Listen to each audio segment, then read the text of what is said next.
Welcome! This video is for musicians and creators seeking new sources of inspiration to find and express musical ideas. It will show you a new and unique method of keyboard improvisation by transforming any MIDI keyboard from a controller with keys that play individual pitches into one with keys that play relative intervals. This new approach to improvisation with a relative interval keyboard made possible by Eventide's Misha changes everything. Keyboard proficiency and music theory knowledge are no longer barriers to freely improvising expressive musical ideas.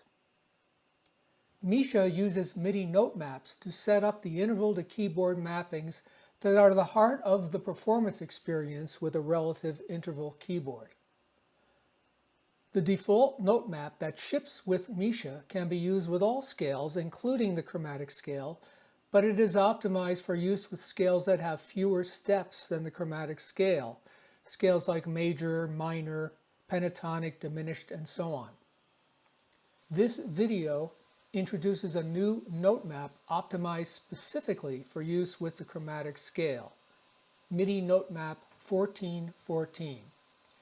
You can download it for free and load it into your Misha. See the link in the More section of this video to disrupt the drift. That's me, Steve DeFuria.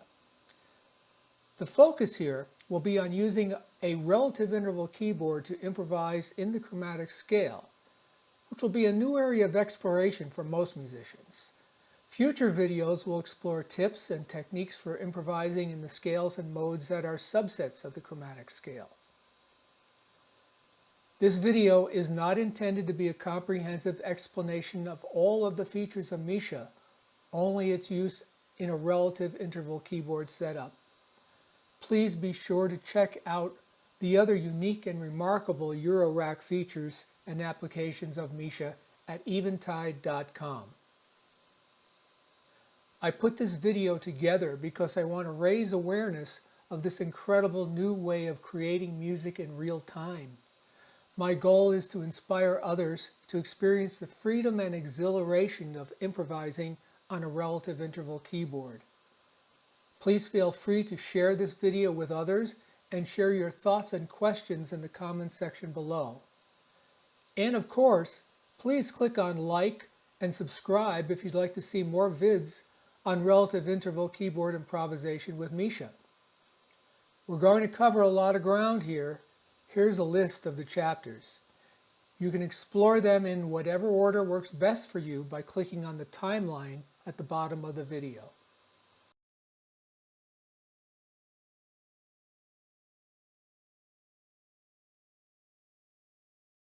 Open the folder that's holding the NoteMap1414 file that you downloaded from Disrupt the Drift. In a new window, open the SD card. Here the SD card shows up as drive H. Open the Misha folder.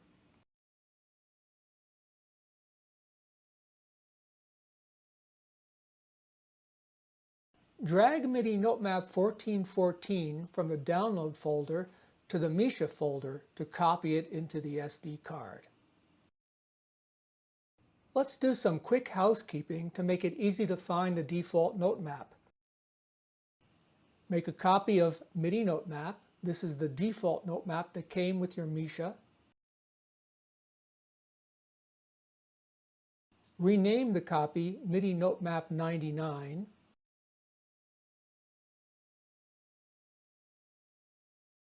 Save the copy. Now you can easily load either of these two note maps into Misha. Let's load NoteMap 1414.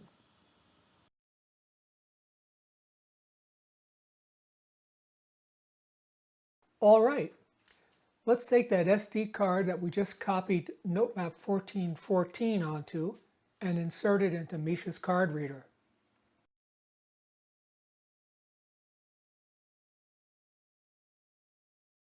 Now let's load the note map into Misha. Go to the Setup menu and enter the SD card menu. Select Load, then MIDI NoteMap. Select MIDI NoteMap1414. Push the key knob to load it into Misha.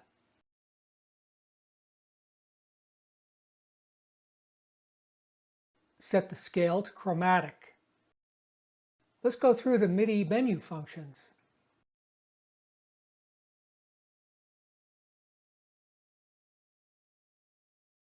We'll start with MIDI mapping to examine the values of the note map we just loaded. Scroll to note number 56. That is the lowest mapped note number. In the 1414 note map, 56 is mapped to an interval move of -14 steps. I'm going to quickly scroll through all of the note numbers that are assigned in this map so you can see how they are set.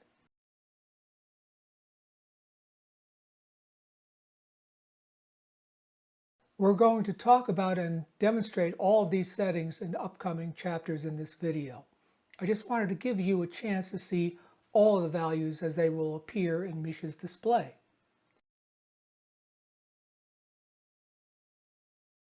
We'll go all the way up to the highest mapped interval move, which is 14 steps up.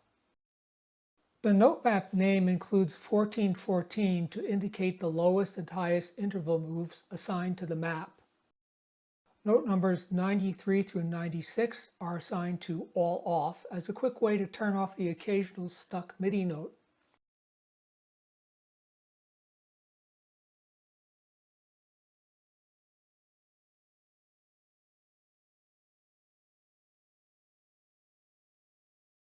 Now let's look at the other MIDI menu functions that are used in most of the playing examples in this video.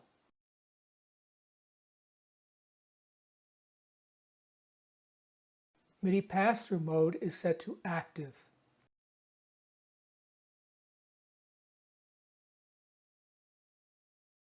CC number is 88. CC action is toggle. Octave offset is 2. And now we'll move to the two system menu function settings that are used in the examples.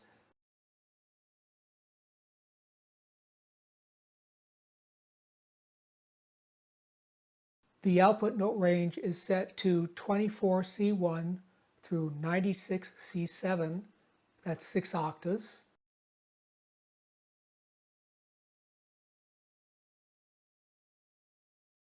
Solfege wrap is on.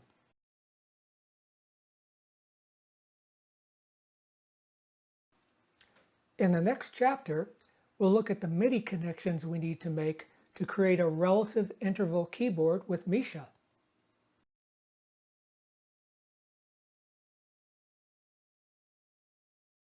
To generate interval patterns, Misha's MIDI in and out must be connected to a keyboard and sound generator. There are many ways to do this depending on the hardware and software components in use. We'll look at 3 different ways to connect Misha that cover typical setups.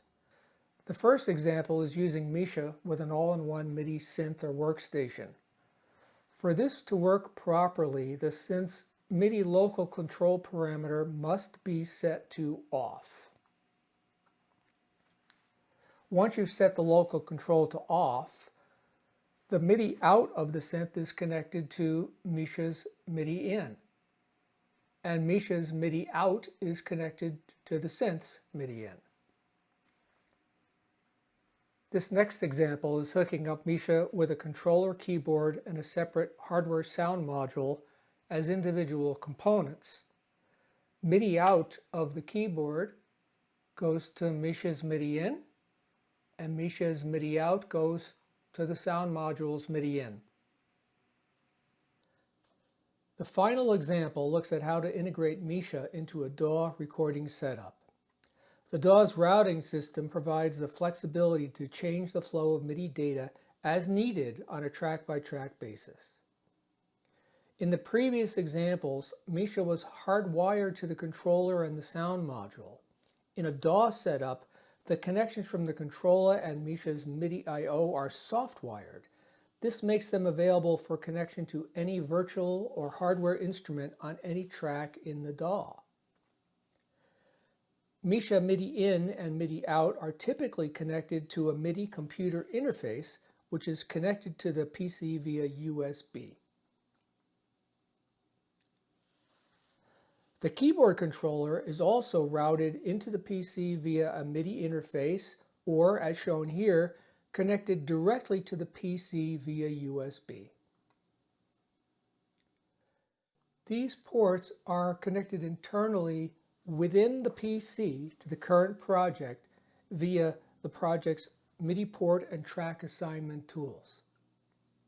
Here's how I've set things up for this video using Cubase as the DAW.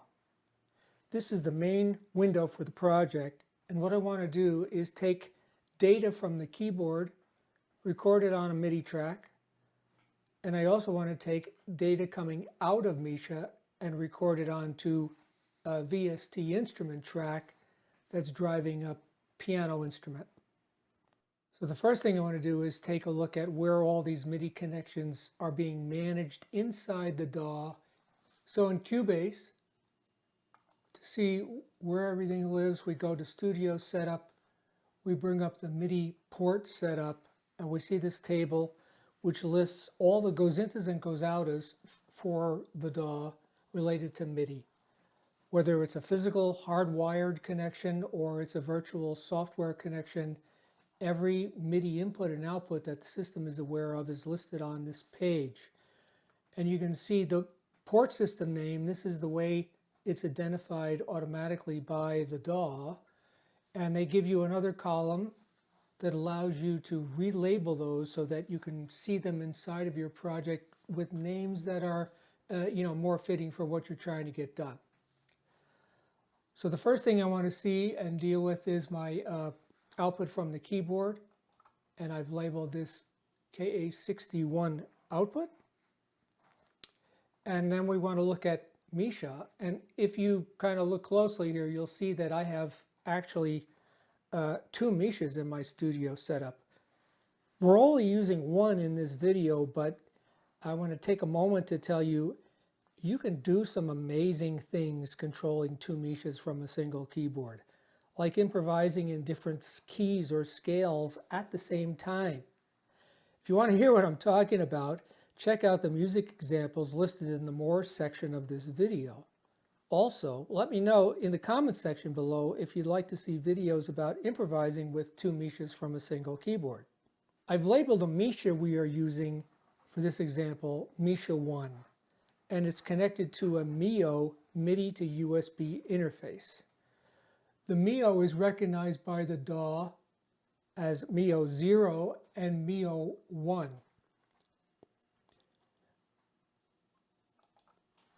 Mio 0 is the Mio interface output, which is physically connected to Misha's MIDI input. I've labeled it Misha 1 input.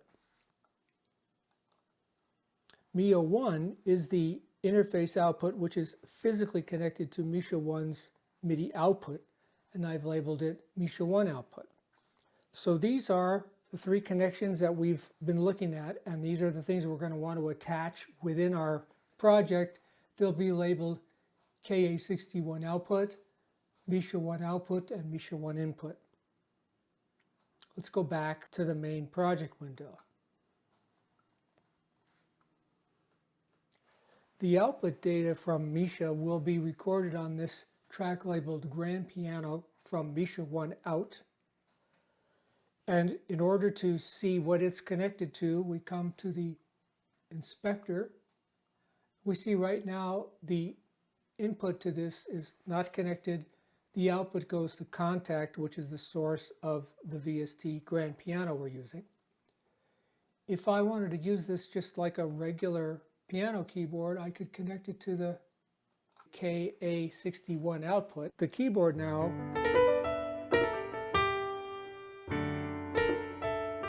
acts just like you would expect it to.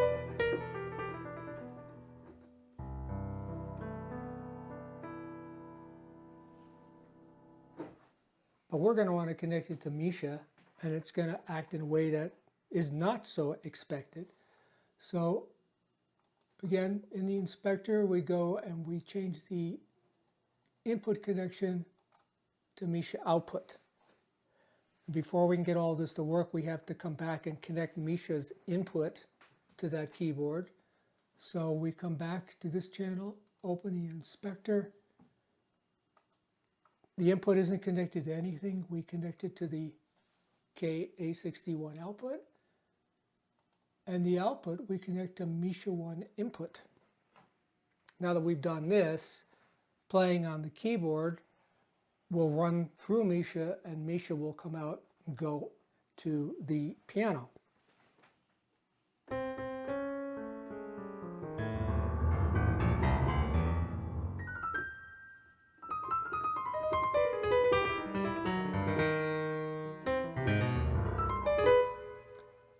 That's definitely Misha. So now maybe we'll just record a little bit.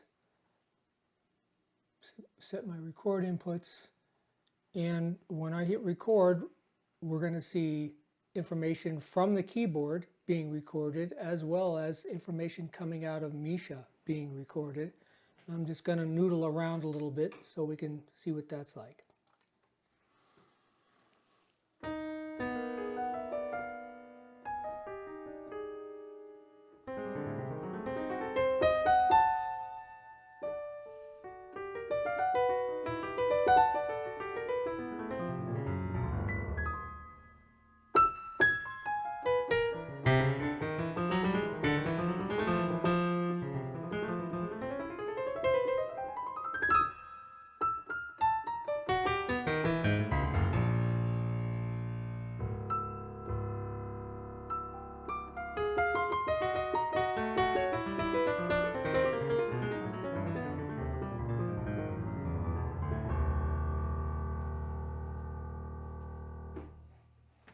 Okay, you get the idea. All right, before we leave this, now I want to take a moment just to take a look at the MIDI data here. I'm going to expand the track a little bit.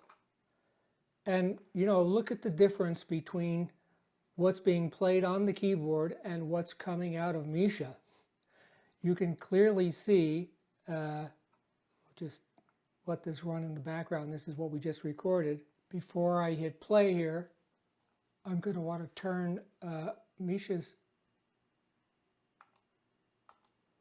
input off, because I don't want to replay these notes into Misha and have it double play everything. And let's kind of go to our starting point. We'll let this run. I'll let it run in the background a bit. But notice, the keyboard data looks more like a drum track. The notes are pretty much stationary. They repeat. Rhythmically, there's some stuff going on here, but it's the same notes in different orders, but over and over again. Meanwhile, what comes out of Misha is a trail of relative intervals.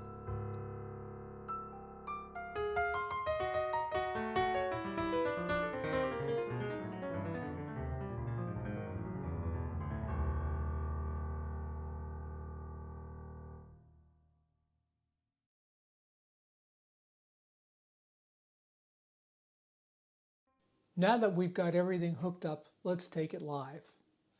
We've loaded MIDI NoteMap1414. The routing of the MIDI inputs and outputs of the keyboard controller and Misha are routed through the DAW. Notes played on the MIDI keyboard controller are sent to MIDI's in, and every note that goes into MIDI generates a note out of its MIDI out. These output notes will be shown in the keyboard animation at the top of the screen. Notes played in the lower part of the keyboard go out unchanged, what you'd expect from a normal keyboard control setup.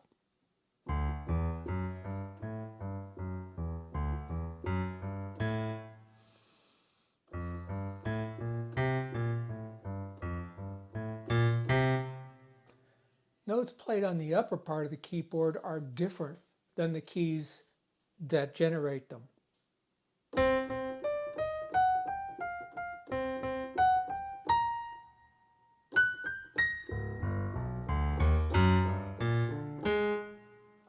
what's going on here?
Playing the keyboard, we found two zones. I've marked these with two shades of blue tape on my keyboard here. The lower zone covers an octave to an octave and a fifth from this C to this G. And then the higher zone starts at G sharp, extends 4 octaves up to this G sharp. And these are the notes that are assigned in the note map that we looked at in MIDI NoteMap1414. These correspond to MIDI notes 56 through 95. We call the lower zone the pass-through zone. Pitches you play here are just transferred without Misha doing anything to them. They're just passed on to the sound generator. This is more or less the normal keyboard, pitch keyboard. Each note plays one and only one pitch.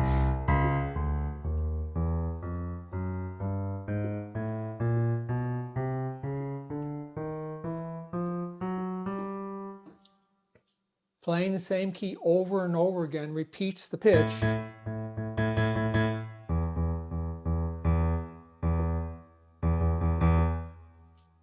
No matter what you do, you can't change the pitch. Each key is fixed with the pitch. You can change the dynamics, but you cannot change the pitch. To change pitch, you have to move to a different key. But as we just heard and saw, the MIDI NoteMap area is like a whole different thing. Different keys are mapped to different interval moves, both the distance and direction up or down from the last note played.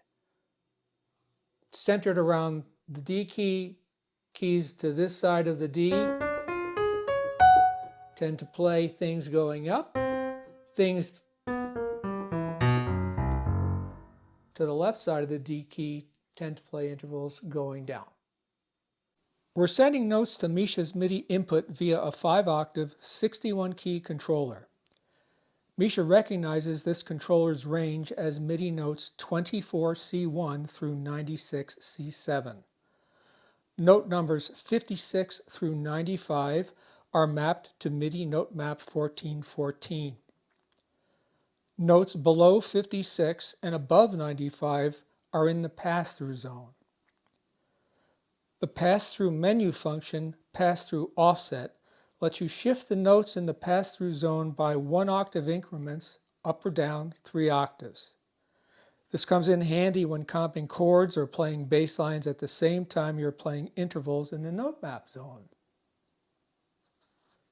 The note map section on the keyboard controller is where notes 56 through 95 are mapped to different Misha functions by MIDI NoteMap1414. The keyboard provides a more expressive playing experience than the front panel buttons. The idea behind NoteMap 1414 is to move the Misha performance experience from its front panel buttons to a range of keys on the controller. With the NoteMap, we transfer operations of individual buttons on Misha to individual keys on the keyboard. This gives us access to all of the intervals as well as more musical ways to play legato and staccato articulations. Also, if the controller supports MIDI velocity, any dynamics played on the controller will be transferred to the notes sent to Misha's MIDI out. On Misha, each of the 9 interval buttons can be set to any interval from -14 to 0 to +14. That's a total of 29 different intervals. In addition, there are 4 user buttons that can also be set to play intervals. So it's possible to play 13 out of 29 intervals from the Misha front panel. In NoteMap 1414, we map all 29 of the intervals plus 6 additional playing functions to the controller keys: home, random, undo, undo +1, undo -1, and same. The keys are mapped in a way that follows the layout of Misha's front panel, but is centered on home instead of 0.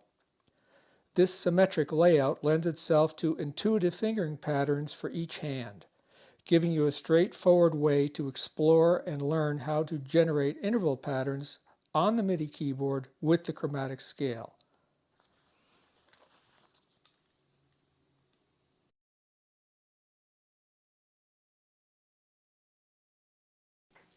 So now that we've seen all the goes intas and goes outas, it's time to take a look at the actual individual notes that are mapped inside of the Chromatic MIDI NoteMap 1414. The notes that are mapped start at A flat, go up to this A flat, and they're centered around the D key. The reason for this is to keep the interval patterns symmetric, just like Misha is symmetric, starts at the 0 and moves outward from there. Here we start at the D key and we move outward from there. The D key is home. Home is a way of getting to the root pitch in the scale and key that you're currently set to in Misha. So we're currently in C and the chromatic scale, so home will take me to a C note. That is what home is all about. Takes you home to the root. Now the intervals, we have them mapped up from 0 through 14 and 0 through -14. 0 simply repeats the last note that was played, right? The other keys will move it some interval based on what it's mapped to. So if the last note played was an F sharp, then 0 would hit F sharp. Again, you have it on either side of the keyboard so that you can access it from either hand, either playing position.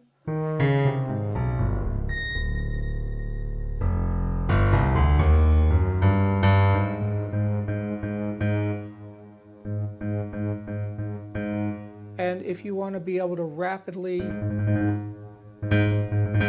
repeat a note, this is a good thing to know about, because if you're doing like a chromatic percussion like marimba or vibes and you want to do that sustained or double tonguing, triple tonguing on a flute, whatever, that's a good place to, good thing to know how to do. So now let's take a look at the intervals, starting from home, up 1, up 2, up 3, up 4, etc.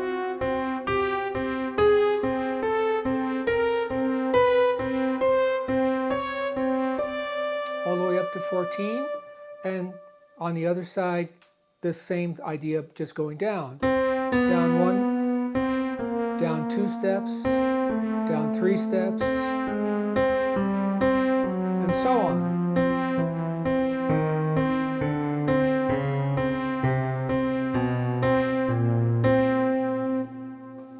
Okay, now after the intervals, the next key we have is random.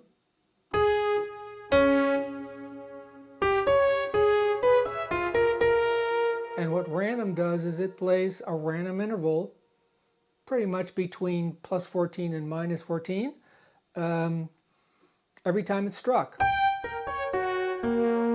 So wherever you are, the next time when you hit random, it's going to be some variation from that. Again, it's in either hand so that you can access it from either right or left. And if you want to be able to get a rapid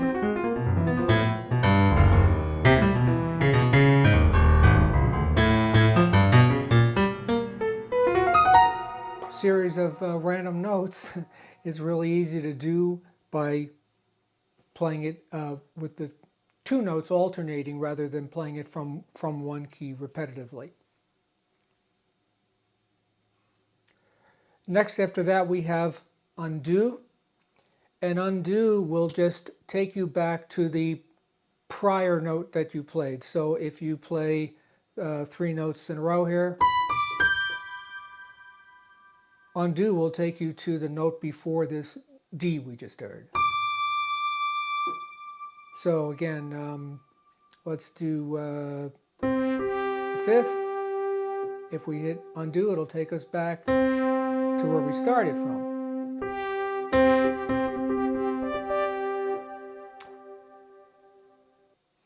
Okay, undo +1 is similar to undo in that it reverses the interval of the last note that was played, but it also expands the interval by 1/2 step, that's the +1, so that the result will be you will go back a 1/2 step below whatever the prior note was. So if you start from home, we go up 7, it's a 5th, and now I hit undo +1, it reverses it, it goes back to where you started but a 1/2 step lower. And if you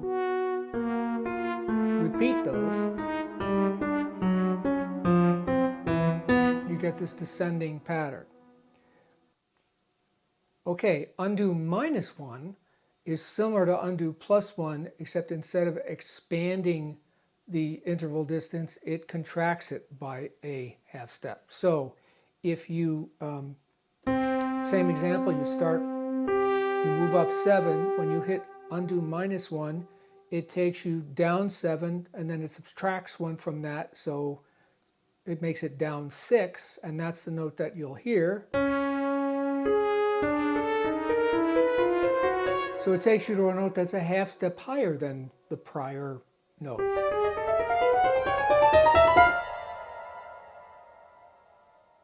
So the final key that we haven't done yet is kind of saving it for last because it's in some ways kind of the coolest key, is same.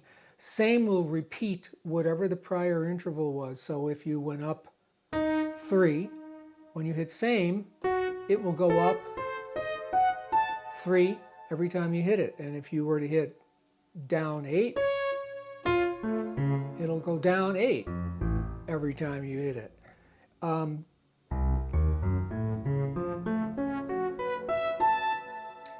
This is an essential key for putting some repetitive structure within a phrase. It's positioned in a place that makes it very easy to hit with either hand. And I'm just going to mess around a little bit using same.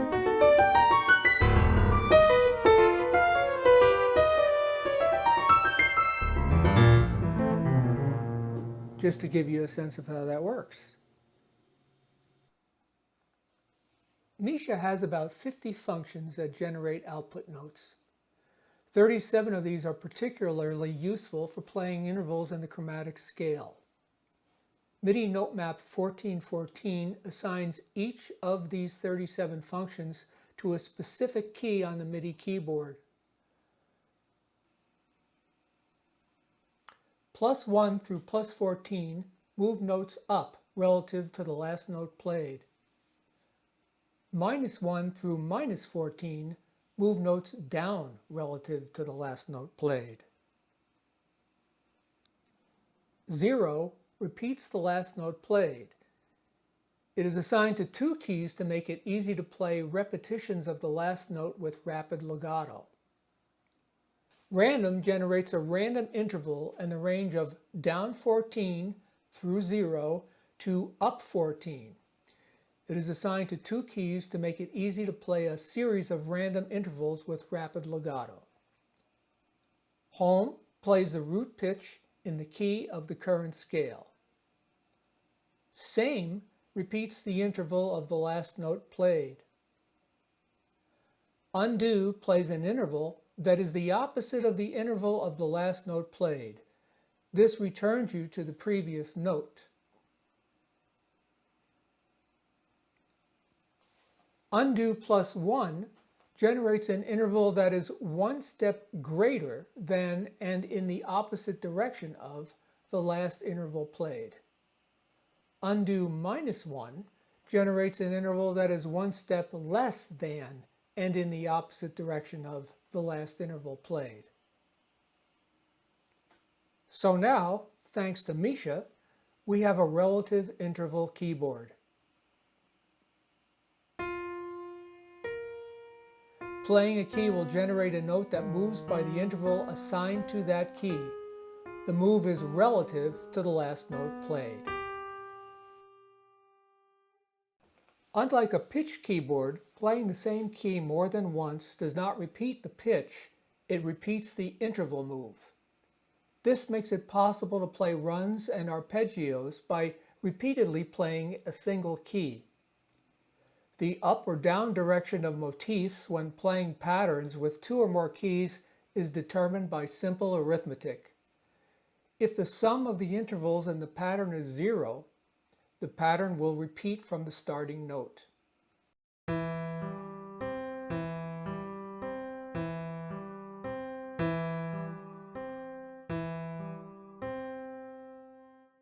If the sum of the intervals in a repeating pattern is greater than 0, the pattern will transpose and ascend. The interval of the transposition will be equal to the sum. If the sum of the intervals is less than 0, the pattern will transpose and descend. The interval of the transposition will be equal to the sum.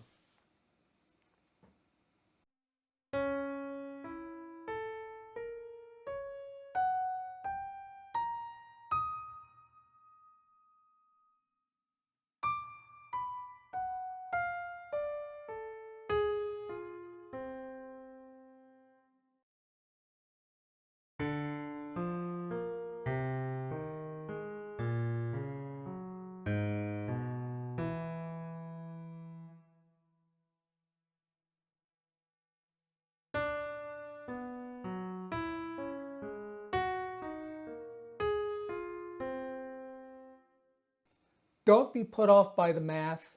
There's no need to think about this when you're improvising. The symmetric layout of the map makes it something you will learn by feel. Basically, more or larger down intervals in a pattern generate descending melodic contours. More or larger up intervals in a pattern generate ascending melodic patterns. So now we know what's going on here. Let's go back to the examples that we looked at earlier, but this time we'll show an animation of the relative interval keyboard with MIDI NoteMap1414 labeled. Seeing the intervals assigned to each key as it is played will take the mystery out of what's happening. An exhilarating aspect of playing a relative interval keyboard is that it enables you to express musical ideas at tempo. You may find it helpful to slow down the video playback to reveal the patterns of some of the quicker phrases.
Before we conclude this video, I'd like to show you a really cool feature that has been introduced in Misha firmware update 1.1.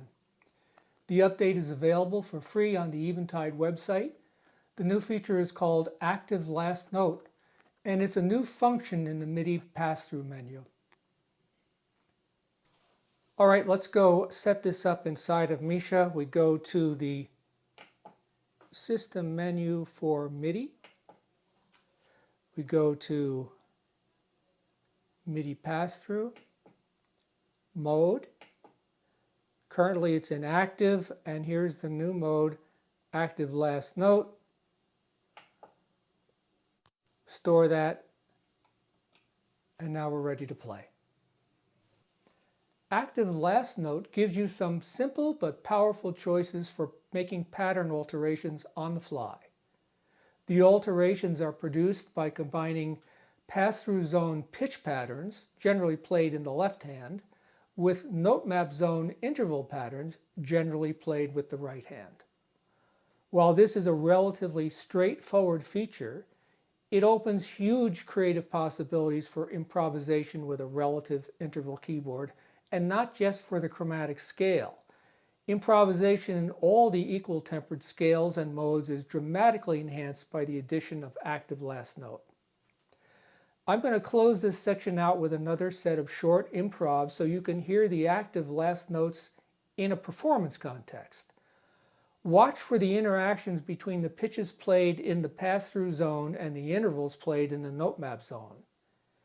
Keys played in the pass-through zone will be in light blue, and keys played in the NoteMap zone will be in dark blue.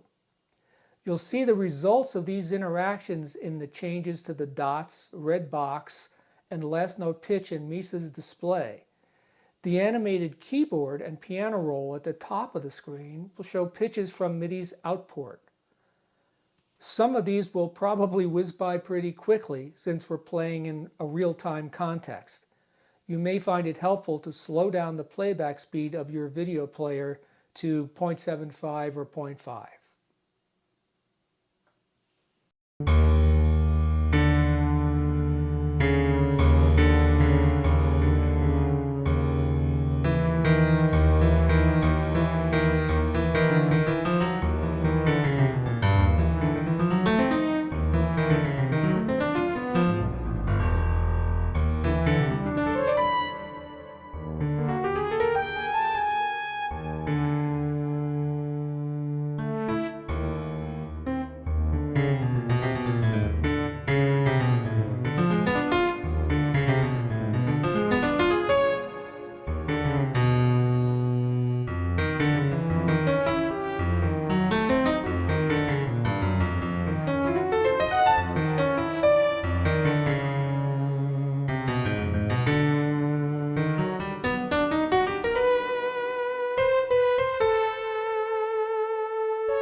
Thank you for watching. I hope you enjoyed this exploration and found it to be intriguing. If you have an Eventide Misha, don't forget to download a free copy of MIDI NoteMap 1414. I really appreciate any thoughts and questions you care to share in the comments section. And of course, please share, like, or subscribe to help me to raise awareness of relative interval keyboard improvisation in the music creation community.